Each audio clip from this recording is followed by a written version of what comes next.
Unidad 3.1 Propiedades físicas de los materiales. 3.11 Propiedades eléctricas de los materiales. Las propiedades eléctricas de los materiales son las que determinan el comportamiento de un determinado material al pasar por la corriente eléctrica. Existen varios materiales como los conductores, los no conductores, los semiconductores, superconductividad, efecto voltaico, ferroelectricidad y piezoelectricidad. ¿Okay? Yo les platicaré sobre los que considero tres más importantes. El primero sería conductores.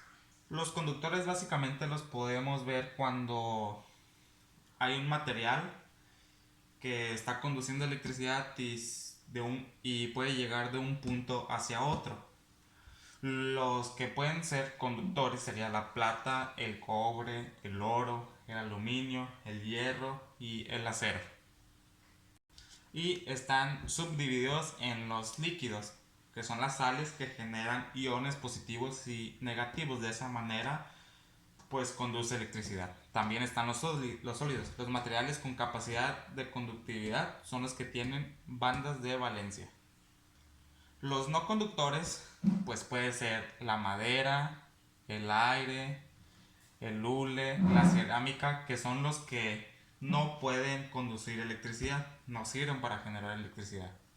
Los semiconductores no pueden, son aislantes, es decir, que no conducen electricidad, al menos que la temperatura sea muy alta. Un ejemplo sería el aluminio, el germanio, el silicio y el fósforo. Aquí podemos ver un poco sobre el efecto fotovoltaico y sus aplicaciones.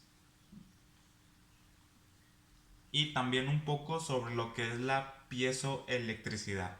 Esta piezoelectricidad se usa mucho en Japón. De hecho, curiosamente es muy famoso porque el transporte de Japón, o sea, el tren de Japón funciona con piezoelectricidad.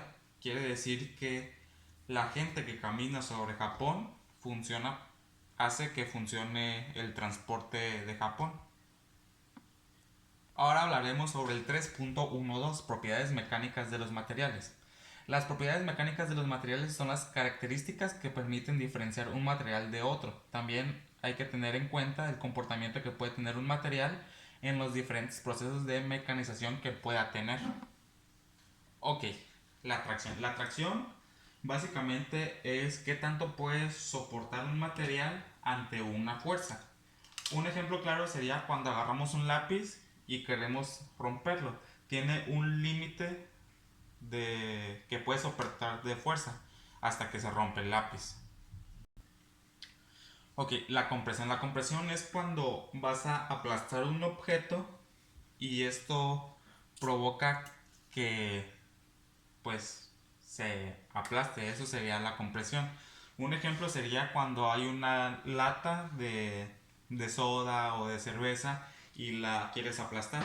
Es un ejemplo simple, pero estamos diciendo lo que es la compresión porque estás aplastando la lata y se deforma el objeto. La torsión. La torsión la podemos ver básicamente en un tornillo. Cuando estás girando mucho un tornillo tiene un límite de torsión y eso básicamente es la medición de cuántas vueltas puedes darle pues a algo. La elasticidad. La elasticidad es qué tanto puedes soportar el hecho de jalar algo y que cuando se quita esa presión regresa a su estado normal.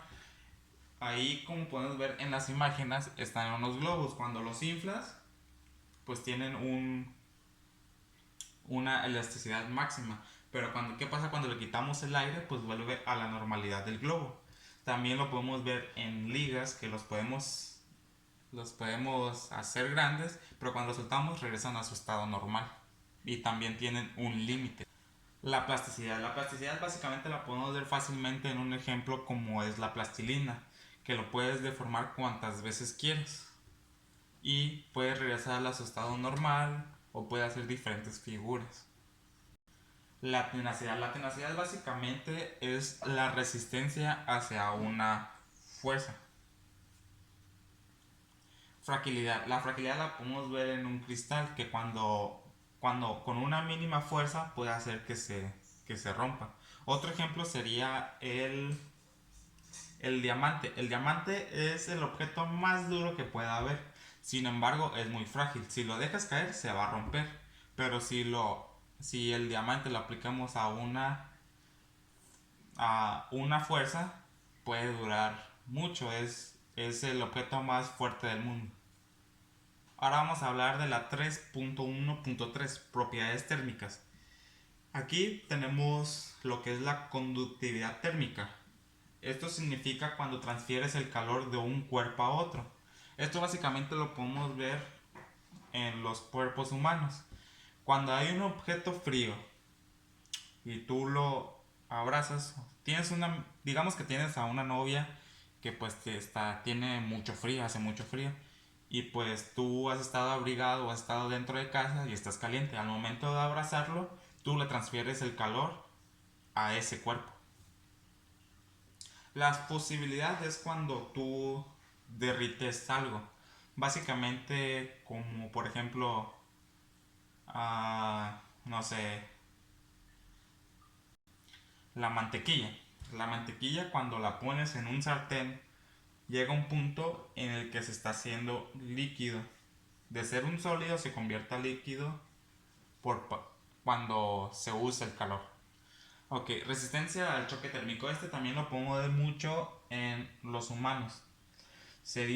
Por eso se dice que no se puede comer algo caliente y tomar algo frío y se tiene que esperar unos 20-30 minutos para que no te haga daño.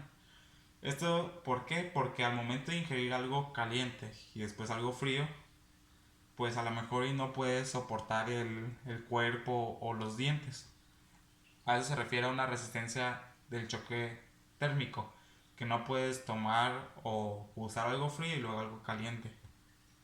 Vamos a hablar del 3.1.4, propiedades físicas óptica. La opacidad, la opacidad básicamente es decir, qué tan opaco es un material. Si por ejemplo, si en una hoja se puede ver lo que se escribió en la parte de atrás, se le dice que es translúcido. Se utiliza para describir un objeto más que nada. Transparencia es cuando la luz puede transmitir un material. Un ejemplo claro sería la ventana o un objeto de cristal, aunque un objeto negro puede observar o absorber los colores como un vidrio de un carro, que el vidrio polarizado pues lo que hace es que absorbe los colores y ya no te cala tanto el sol. Sin embargo, la transparencia es eso. La ventana de una casa que puede entrar a luz, eso es la transparencia. La translucidez la vemos a diario. Cuando uno está caminando a las 4 de la tarde y se ve tu sombra, básicamente es porque la luz no puede traspasar tu cuerpo. Y eso se le llama translucidez, cuando la luz no puede traspasar algo. Reflexión. La reflexión básicamente la podemos ver en el día a diario cuando te miras a un espejo. Ah, gracias a eso se pueden ver reflejadas en un espejo en la superficie del agua o un suelo muy brillante. Esto se debe a un fenómeno llamado reflexión de la luz. Aquí tenemos también lo que es refracción y luminiscencia. Al igual que la fotoluminiscencia y la fluorescencia. La fluorescencia la vemos mucho en lo que son los rayos ultravioleta. El término fluorescencia proviene del mineral que representa este fenómeno. Por naturaleza, la fluorescencia. No todos los minerales absorben la luz UV de longitud de onda corta de 254 milímetros, otros para longitudes largas. 3.1.5 Propiedades magnéticas de los materiales. El magnetismo es un fenómeno físico por el cual los materiales en mayor o menor medida ejercen fuerzas de atracción o repulsión sobre otros materiales. Algunos materiales conocidos presentan propiedades magnéticas detectables. fácilmente como el níquel, hierro, cobalto y sus aleaciones que comúnmente se llaman imanes. Sin embargo, todos los materiales son influenciados de mayor o menor forma por la presencia de campo magnético.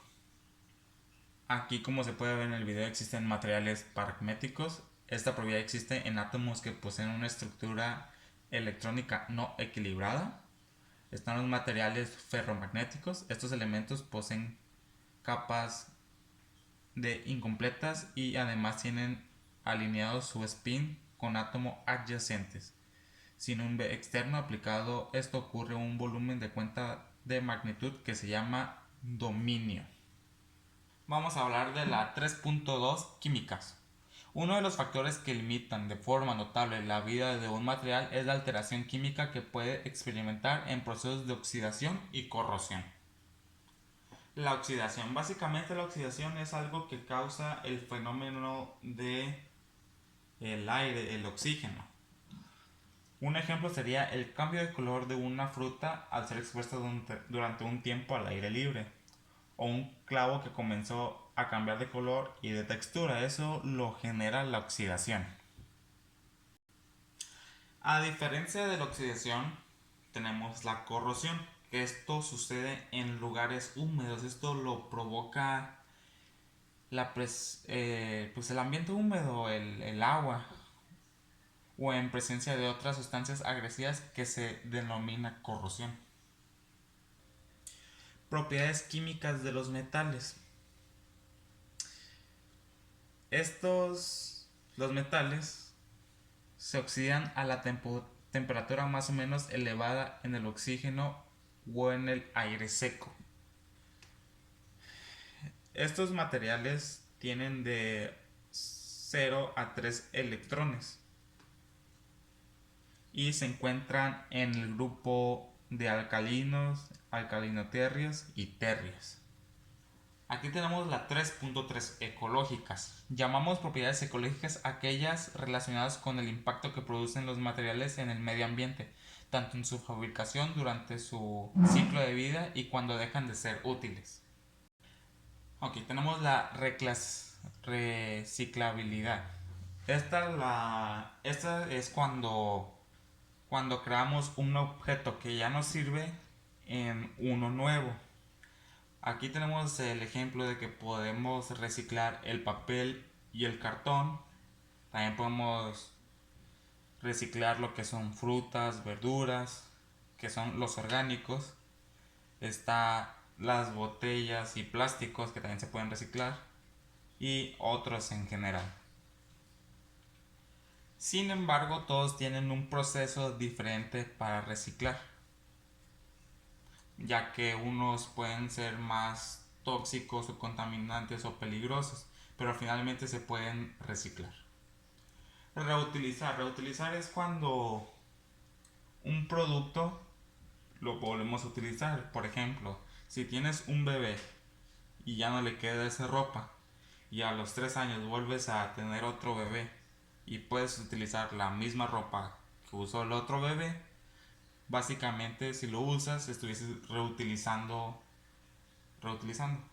Toxicidad es cuando un producto puede hacerle daño al medio ambiente y es venenoso para los seres vivos y contamina el agua, el suelo o la atmósfera. Y tenemos la biodegradabilidad. Esto es cuando naturalmente se descomponen los objetos. Un ejemplo sería el cartón, que cuando llueve o se moja, básicamente solito se deshace. Eso sería la biodegradabilidad. Y pues eso es todo de mi parte. Soy Francisco Javier Tafoya Cruz.